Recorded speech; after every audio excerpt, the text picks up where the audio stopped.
गुरु ब्रह्मा गुरु विष्णु गुरुदेव महेश्वरा।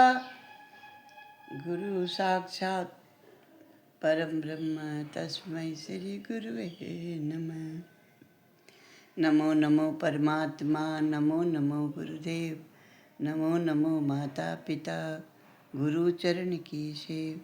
गजानंद आनंद करो, सुख संपत्ति में सिर, दुर्जन को सज्जन करो, नूत जिमाओ खीर। ओम गणेशाय नमः, सरस्वती दिव्याय नमः, गुरुदेवाय नमः। श्यापति रामचंद्र की जय, उमापति महादेव की जय, वृंदावन कृष्ण चंद्र की जय, पवन सुत हनुमान की जय। कैसे तुम गणिका के अवगुण नहीं गिने, कैसे तुम भिलनी के झूठे बेर खाए हो, कैसे तुम भिलनी के झूठे बेर खाए हो। कैसे तुम द्वारिका में द्रौपदी की टेर सुनी, कैसे तुम द्वारिका में द्रौपदी की टेर सुनी। कैसे तुम गज हिते नंगे पैर आए हो, कैसे तुम गज हिते नंगे पैर आए हो। कैसे तुम गणिका के अवगुण गिने नहीं, कैसे तुम भिलनी के झूठे बैर खाए हो। प्रेम के बस में भगवान सबरी घर आए। जो भगवान से प्रेम करते हैं, भगवान उनके झूठे बैर भी खा लेते हैं। श्रीमद् भागवत पुराण स्कंद चतुर्थ स्कंद में ध्रुव जी की कथा आती है।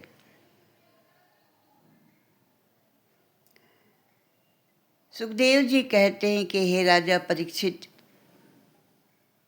मैत्री जी ने मनु महाराज की 3 कन्याओं के वंश का वर्णन किया। मनु महाराज के 2 पुत्र थे, प्रियव्रत और उत्तानपाद। उत्तानपाद की 2 पत्नियां थी, एक का नाम सुरुचि, एक का नाम सुनीति था।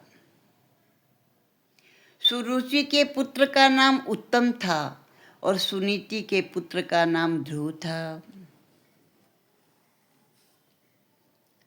सुखदेव जी कहते हैं कि हे परीक्षित, ये जितने भी जीव मात्र हैं ये सब उत्तानपाद हैं।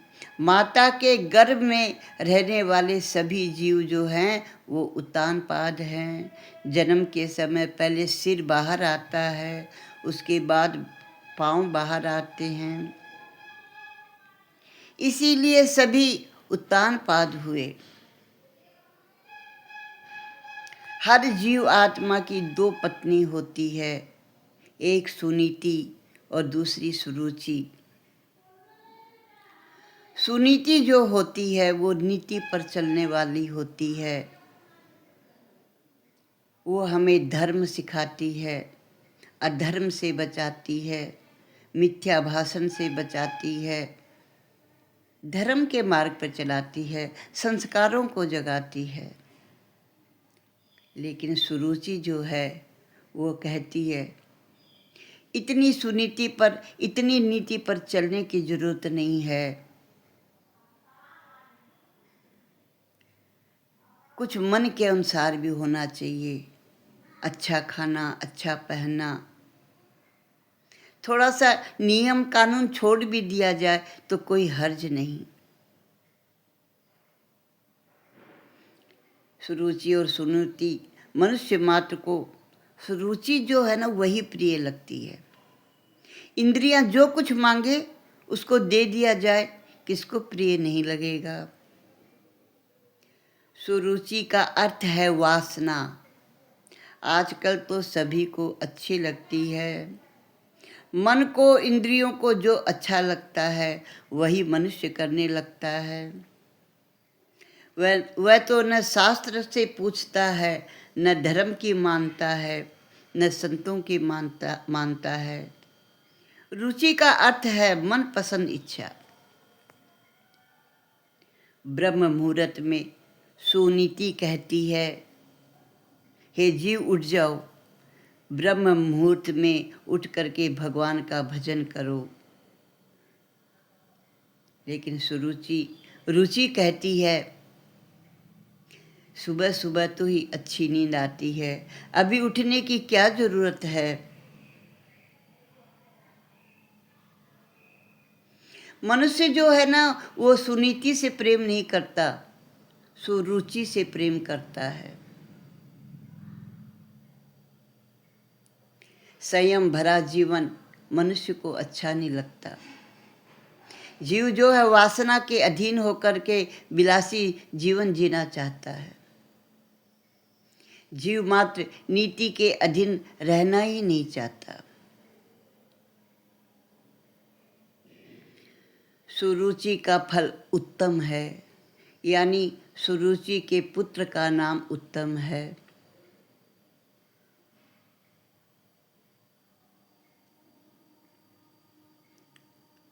उत्त माने ईश्वर और तम माने अंधकार।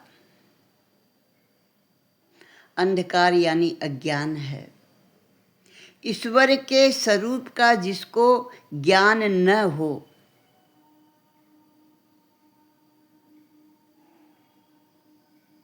ईश्वर के स्वरूप का अज्ञान ही उत्तम स्वरूप है। इंद्रियों के दास होने पर ईश्वर स्वरूप का ज्ञान नहीं होता। जो सुरुचि में फंसा हुआ है, जिसका जीवन विलासी है, उसे ईश्वर के स्वरूप का ज्ञान कैसे हो सकता है।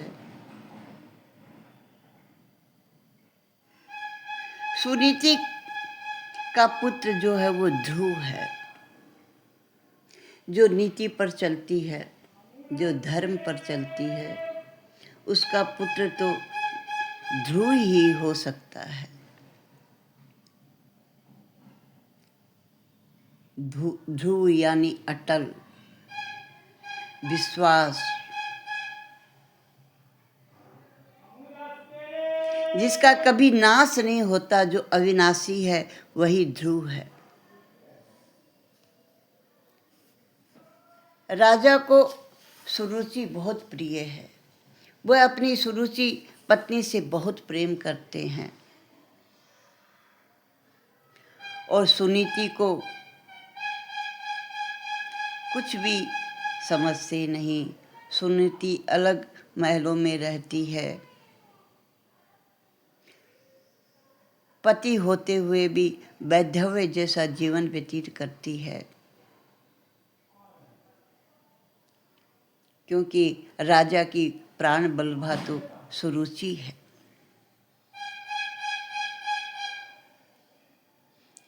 छोटे से ध्रुव जी बार बार अपनी माता से अपने पिता के बारे में पूछते हैं, लेकिन माता हमेशा उसे हंस करके बातों में टाल देती है। एक दिन मित्रों के साथ खेल रहे थे तो मित्रों ने ही बता दिया कि तुम्हारे पिता, राजा ही तो तुम्हारे पिता हैं।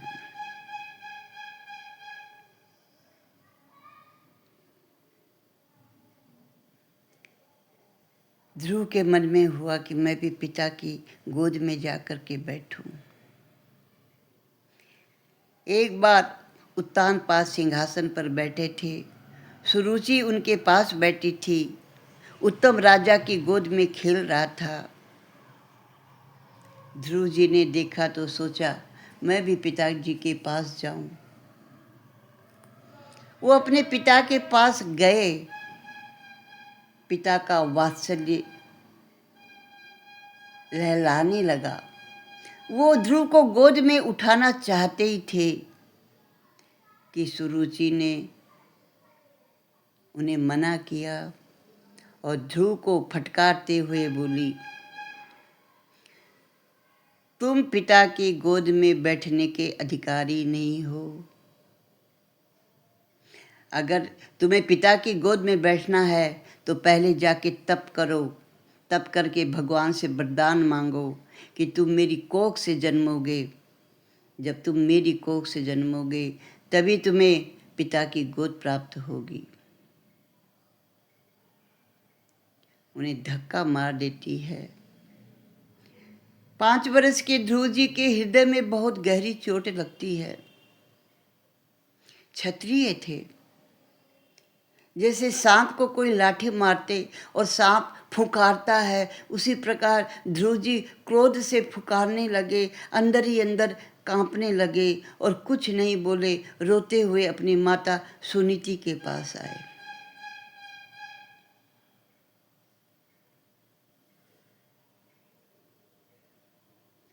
ध्रुव जी ने रोते हुए अपनी माता से पूछा कि माँ, क्या मैं अपने पिता का पुत्र नहीं हूँ?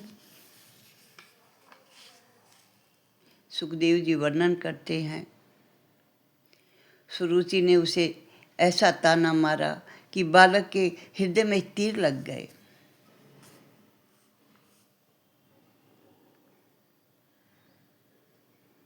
ध्रुव जी को आशा थी कि पिताजी कुछ पल के लिए मुझे गोद में उठा लेंगे।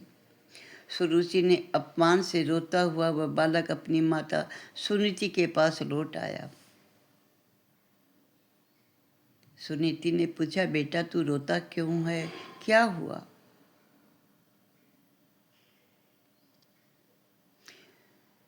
जब ध्रुव जी ने बताया तो सुनीति समझाती है, तू तो मेरा सयाना बेटा है, मेरी दशा को तू बेटा अच्छी तरह समझता है। जिसकी माता सुनीति होती है, सुशील होती है, वह अपने बच्चे को अच्छे संस्कार देती है।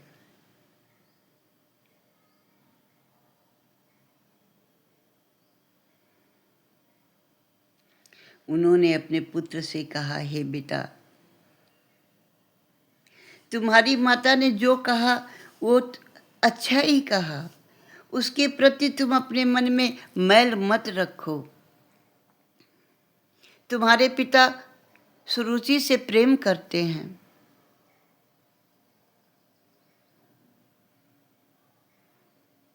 वो ठीक कहती है कि तुम्हें तप करना चाहिए, लेकिन तब तुम अपने पिता की गोद में बैठने के लिए नहीं, जो हम सब का पिता है, जो सारे संसार का पिता है, उस पिता की गोद में बैठने के लिए तुम्हें तप करना चाहिए। वो नारायण सारे जग का पिता है। उनकी गोद के बराबर दूसरी कोई गोद हो नहीं सकती। ठाकुर जी की अगर गोद तुम्हें मिल जाएगी तो तुम्हारा जीवन धन्य हो जाएगा। तुम्हारी माता ने तुम्हें सही गोद में बैठने का रास्ता बताया है। मैं भी तुमसे यही कहती हूँ कि तुम वन में जा कर के और नारायण की तपस्या करो, तुम्हें नारायण अपनी गोद में बैठा लेंगे।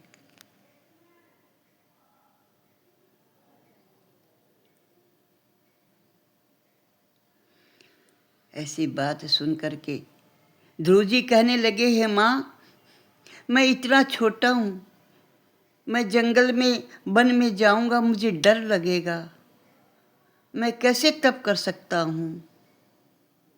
माँ ने कहा, सबके हृदय में नारायण रहते हैं, तुम अकेले नहीं हो पुत्र, तुम्हारे साथ नारायण है।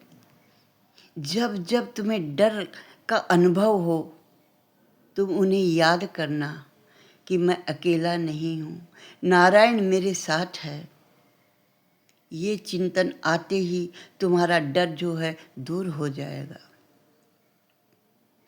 और मेरा आशीर्वाद है, मुझे पूर्ण विश्वास है कि तुम्हें एक दिन नारायण अवश्य मिल जाएंगे।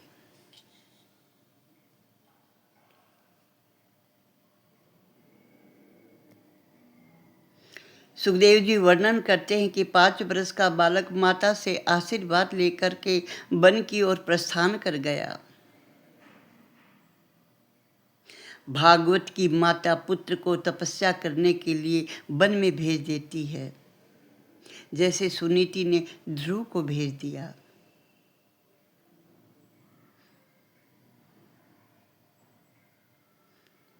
ध्रुव जी निकल पड़े वन की ओर। जब जब रास्ते में उन्हें ऐसा लगता था कि मैं अकेला हूँ, तब वो सोचते थे नहीं नहीं, मैं अकेला नहीं हूँ। माँ ने मुझे कहा है कि मेरे साथ नारायण है, मुझे किस बात का डर। इस बात को ध्रुव जी ने अपने हृदय में पुष्ट कर लिया, अपने हृदय में इस बात को बैठा लिया कि मैं जहाँ जहाँ जाऊँगा नारायण मेरे साथ है। सभी को प्रणाम करके, अपने पिताजी से, अपनी विमाता से भी उन्होंने आशीर्वाद लेकर के और वन की ओर निकल पड़े। मार्ग में ध्रुव जी सोच रहे हैं, घर में तो माता मुझे बेटा कहकर पुकारती थी, यहाँ कौन मुझे बेटा कहकर पुकारेगा, कौन मुझे गोद मिलेगा, कौन मुझे प्यार करेगा। सोचते सोचते वे आगे बढ़ते जा रहे हैं। जो भगवान की मार्ग की ओर बढ़ते हैं, नारायण उन्हें संत से मिलवा देते हैं। मार्ग में उन्हें नारद जी मिल गए। ध्रुव जी ने देखा ये कोई संत लग रहे हैं। अच्छे संस्कार के कारण ध्रुव जी ने उन्हें साष्टांग प्रणाम किया।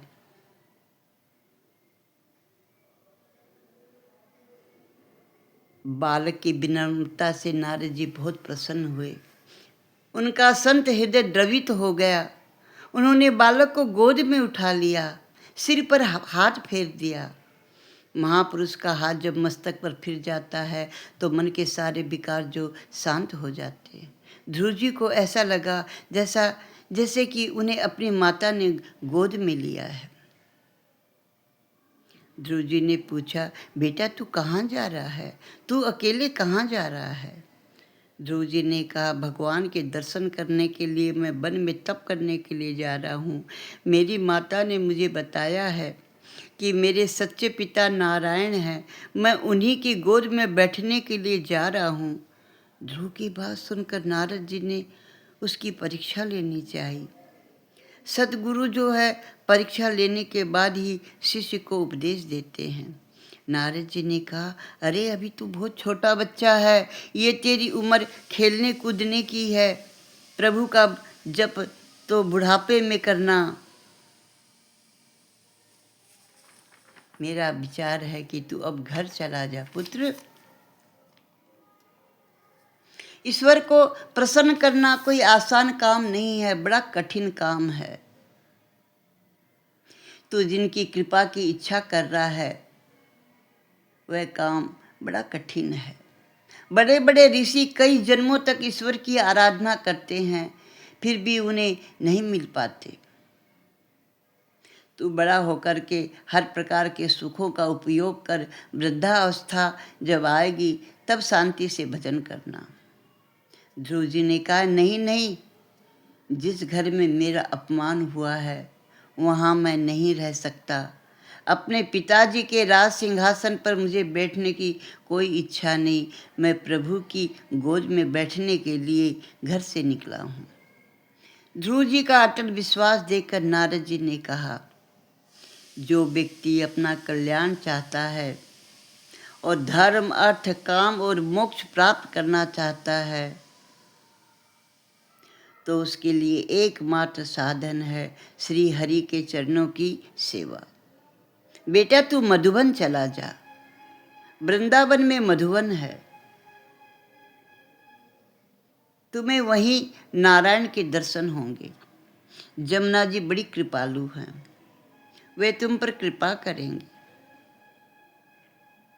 वृंदावन में भगवान का अखंड वास है। जमुना जी तेरा ब्रह्म संबंध अवश्य कराएंगी। जमुना जी तेरे लिए सिफारिश करेंगी। वत्स तेरा कल्याण हो। यमुना नदी के तट पर स्थित परम पवित्र मधुबन में तू चला जा, वहाँ हरि का नित्य वास है। ध्रुव जी ने पूछा, वृंदावन जाकर वहाँ परमात्मा की आराधना मैं किस प्रकार करूँगा। नारद जी ने कहा, ध्यान करने से पहले मानसी सेवा करना, चतुर्भुज नारायण की मानसी सेवा करना।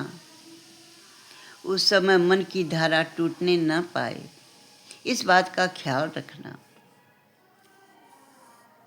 भगवान के दर्शन करते हुए ध्यान करना, श्री हरि का धीर मन से ध्यान करना, जप ध्यान सहित होना चाहिए। कुछ लोग ऐसे भी होते हैं जो जप करते हैं समय संसार का चिंतन करते हैं। ऐसा करने के कारण जप जो है निष्फल हो सकता है, उन्हें पूर्ण फल प्राप्त नहीं होता। जप और ध्यान एक साथ होना चाहिए। जप करते समय जिस देवता का तुम ध्यान करते हो, उनकी मूर्ति मन से हटनी नहीं चाहिए। मैं तुम्हें एक मंत्र देता हूँ, हे पुत्र, तुम उस मंत्र का जाप करना, जाप करते रहना, सतत जाप करते रहना। ओम नमो भगवते वासुदेवाय, ओम नमो भगवते वासुदेवाय, ओम नमो भगवते वासुदेवाय, ओम नमो भगवते वासुदेवाय। इस महामंत्र का तुम सत सत जप करना, भगवान अवश्य प्रसन्न होंगे। मैं तुम्हें आशीर्वाद देता हूँ कि 6 महीने में तुम्हें भगवान की प्राप्ति हो जाएगी। ध्रुव जी मधुबन में चले आए। प्रथम दिवस उन्होंने अनशन किया, फिर 3 दिन तक एक आसन पर बैठ करके ध्यान किया। केवल फलाहार करते थे। अन्न आहार से रजोगुण की और फलाहार से सत्वगुण की वृद्धि होती है। दूसरे महीने में संयम किया। एक साथ 6 दिनों तक ध्यान में बैठे रहते थे। तीसरे महीने में एक साथ 9 दिन तक ध्यान करने लगे। फलाहार भी छोड़ दिया, केवल वृक्षों के पत्ते खाने लगे। धीरे धीरे संयम बढ़ाने से भक्ति बढ़ जाती है। चौथे मास में केवल यमुना जी का जल पीकर 12 दिन तक आसन पर बैठकर जप करने लगे। 5वें मास में उन्होंने जल भी छोड़ दिया। वायु भक्षण करके 15 दिन तक एक आसन पर जप करने लगे। अब 6ठे मास में उन्होंने निश्चय किया कि जब तक परमात्मा नहीं मिलेंगे मैं श्वास भी नहीं लूँगा, और उन्होंने श्वास का भी परित्याग कर दिया। वृत्ति जो ब्रह्माकार हो गई। ध्रुव जी ने 6 मास तक परमात्मा का सत सत ध्यान किया। अपने हृदय में भगवान नारायण के स्वरूप का वो दर्शन करने लगा। अब जीव से नहीं, मन से उनका जप होने लगा। ध्रुव जी की तपस्या से प्रभावित होकर देवतागण नारायण की शरण में आए। प्रार्थना की कि आप ध्रुव कुमार को शीघ्र दर्शन दीजिए, नहीं तो सृष्टि का विनाश हो जाएगा। भगवान ने देवों से कहा, मैं ध्रुव को दर्शन देने नहीं, उसका दर्शन करने के लिए जा रहा हूँ। स्वयं भगवान को ध्रुव का दर्शन करने की इच्छा हुई।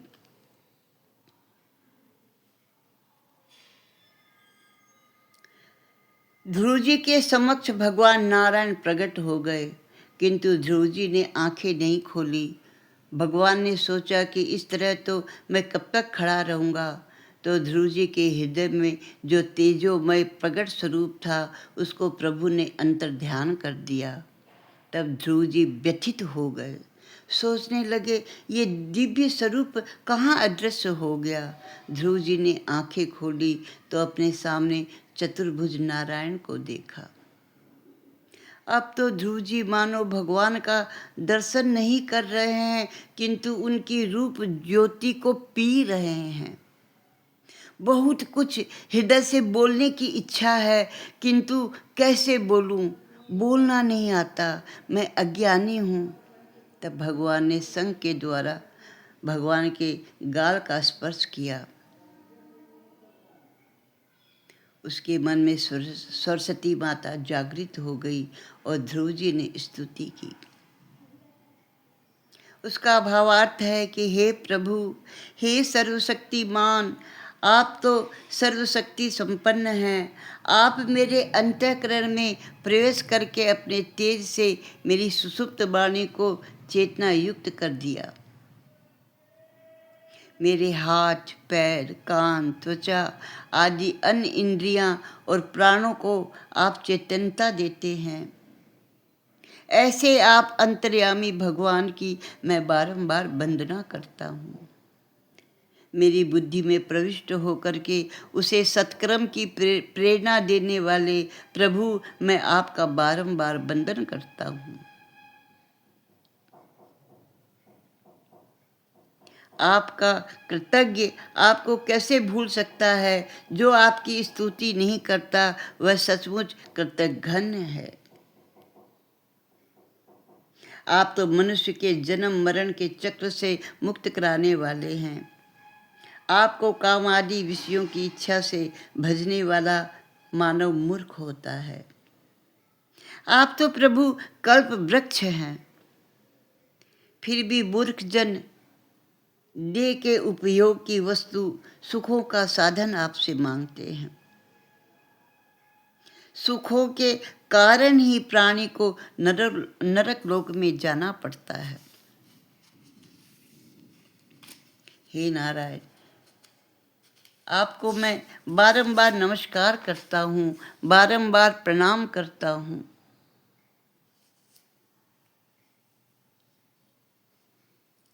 ध्रुव कुमार ने विद्वानों की कथा सुनने की इच्छा व्यक्त की।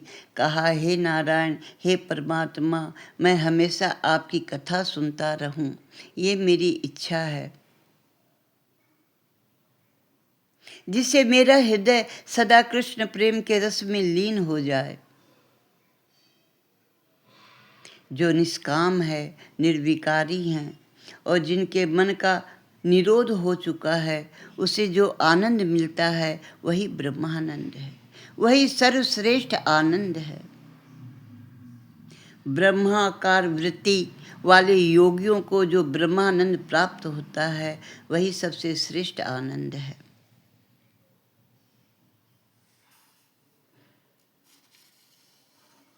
ब्रह्मानंद एक ही व्यक्ति को आनंदित कर सकता है, जो समाधि में लीन होता है उसी योगी को। वह आनंद योगी के सेवक को नहीं मिल सकता। समाधि लीन योगी अकेला ही संसार पार करता है, जबकि सत्संगी स्वयं भी पार होता है और अन्य लोगों को भी पार ले जाता है। कथा श्रवण सभी को एक साथ आनंद देता है। प्रभु ने ध्रुव जी से कहा, हे ध्रुव, मैं तेरी भक्ति से बहुत प्रसन्न हूँ, तू मुझसे जो चाहे सो मांग ले। तब ध्रुव जी ने कहा, क्या मांगू और क्या नहीं मांगू, ये मेरी समझ में नहीं आ रहा। आपको जो प्रिय लगे आप मुझे वही दे दीजिए। भगवान शंकर जब प्रसन्न हुए थे ना नरसिंह मेहता पर, तो नरसिंह मेहता से शंकर जी ने कहा था कि तुम मुझसे कुछ मांग लो। तब नरसिंह मेहता ने कहा था कि आपको जो पसंद है आप मुझे वही दीजिए। तब नरसिंह मेहता से शिवजी ने कहा, मुझे रासलीला प्रिय है, अतः मैं तुझे रासलीला का दर्शन कराऊंगा। ध्रुव जी ने आशंका व्यक्त करते हुए कहा, मुझे अपना पूर्व जन्म का याद आ रहा है। राजा रानी के दर्शन से मेरा मन विचलित हो गया था, अतः मुझे जन्म लेना पड़ा। अब अगर मैं राजा बना तो मैं रानियों की माया में फंस जाऊंगा, असावधान हो जाऊंगा। मैं राजा बनना नहीं चाहता। प्रभु ने कहा, तू चिंता मत कर, ऐसा नहीं होगा। तेरी राजा बनने की इच्छा न भी होती तो मैं तुझे राजा बना हुआ देखना चाहता हूँ। ये माया तुझे कभी प्रभावित नहीं करेगी। मेरा नियम है कि जो मेरा पीछा करता है मैं भी उसी के पीछे लगा रहता हूँ। मैं सदा तेरी रक्षा करूँगा।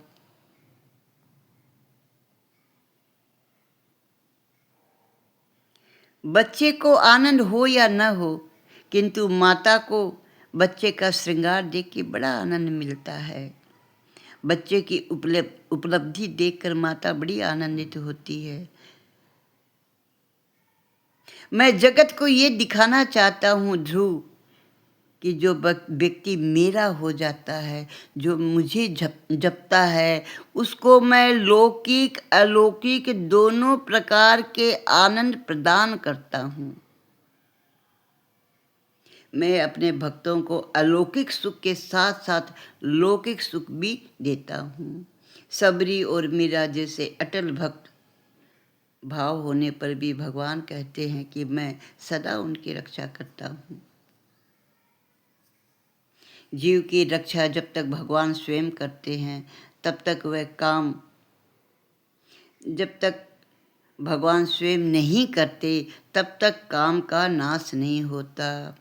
और जिस जीव की रक्षा परमात्मा स्वयं करते हैं उसके ऊपर काम कभी भी आच्छादित नहीं होता।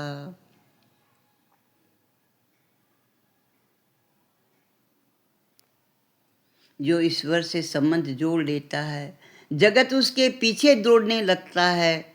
परमात्मा जिसे अपना बनाते हैं उसकी शत्रु लोग भी उसकी वंदना करते हैं।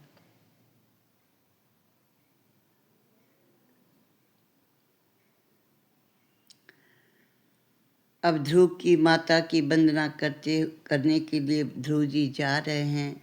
भगवान ने उन्हें राजा बनने का आशीर्वाद दे करके अंतर्ध्यान हो गए। अब ध्रुव जी माता की वंदना करने के लिए महल की ओर जा रहे हैं। रास्ते में सोचते हैं कि मेरी माता ने कहा था कि मैं उसकी वंदना करूं या न करूं, लेकिन भी माता की वंदना जरूर करना। तो ध्रुव जी सुरुचि को प्रणाम किया, उसका दिल भराया। कितना सयाना हो गया है। सुनीते का हृदय तो हर्ष के मारे भर गया। वह कुछ बोल ही नहीं पाई। उसे लगा कि आज मैं पुत्रवती हुई हूँ, क्योंकि उसका पुत्र आज भगवान को प्राप्त करके आया है। रामचरितमानस में भी कहा गया है, पुत्रवती जुबती जग सोई, रघुबर भगत जासु सुत होई। पुत्रवती जुबती जग सोई, रघुबर भगत जासु सुत होई। ओम नमो भगवते वासुदेवाय। ओम नमो भगवते वासुदेवाय।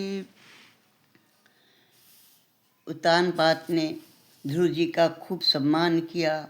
सुरुचि और सुनीति ने ध्रुव जी का बहुत लाड प्यार किया। आज सुरुचि का हृदय परिवर्तित हो गया। राजा तो फूले नहीं समा रहे थे। उन्हें ध्रुव का राज्य अभिषेक कर दिया और भ्रमि के साथ उनका विवाह हो गया। एक बार शिकार करने के लिए उत्तम वन में गया था। यक्षों के द्वारा वह मारा गया। ध्रुव जी ने वर्षों वर्षों तक राजगद्दी पर धर्मपूर्वक राज्य किया। भगवान को अपने हृदय में स्थापित करके उन्होंने नीतिपूर्ण अपने राज्य को चलाया। वृद्धावस्था आने पर वो गंगा के तट पर पहुंचे। गंगा के तट पर आकर के उन्होंने ध्यान करना शुरू किया।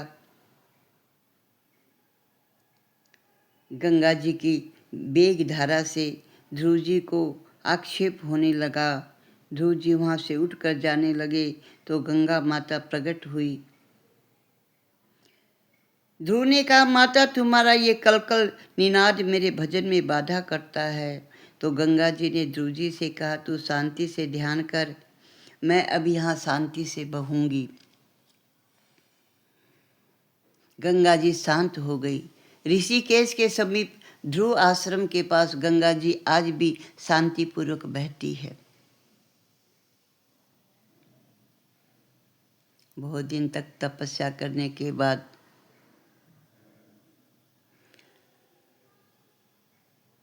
एक बार भगवान के पार्षद आए।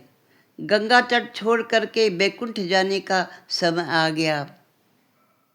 वे सोचते हैं कि गंगा तट पर रहकर सत्संग, भजन, ध्यान आदि में बड़ा आनंद आता है। बैकुंठ में ऐसा आनंद प्राप्त होगा कि नहीं। गंगा जी को साष्टांग प्रणाम करके अंतिम स्नान करने लगे। गंगा को छोड़ते हुए उनको थोड़ी वेदना हो रही थी, उनका हृदय भर आया। उसी समय गंगा जी प्रकट हुई।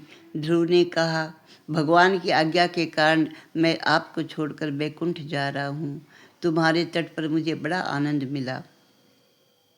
ये सुनकर गंगा जी ने प्यार से कहा, ये तो मेरा भौतिक स्वरूप है। बैकुंठ में मैं आदि भौतिक स्वरूप से रहती हूँ। ध्रुव ने गंगा जी को प्रणाम किया। सभी को वंदना करके ध्रुव जी बैकुंठ को गए। वे विनय की मूर्ति हैं। ध्रुव के समीप आकर मृत्यु देवता ने सिर झुका दिया तो ध्रुव ने उनके मस्तक पर एक पैर रख करके दूसरा विमान में रखा और विमान में बैठ करके भगवान के धाम को चले गए। ध्रुव जी के बैकुंठ गमन से सभी को बड़ा आनंद मिला। श्रीमन नारायण नारायण नारायण।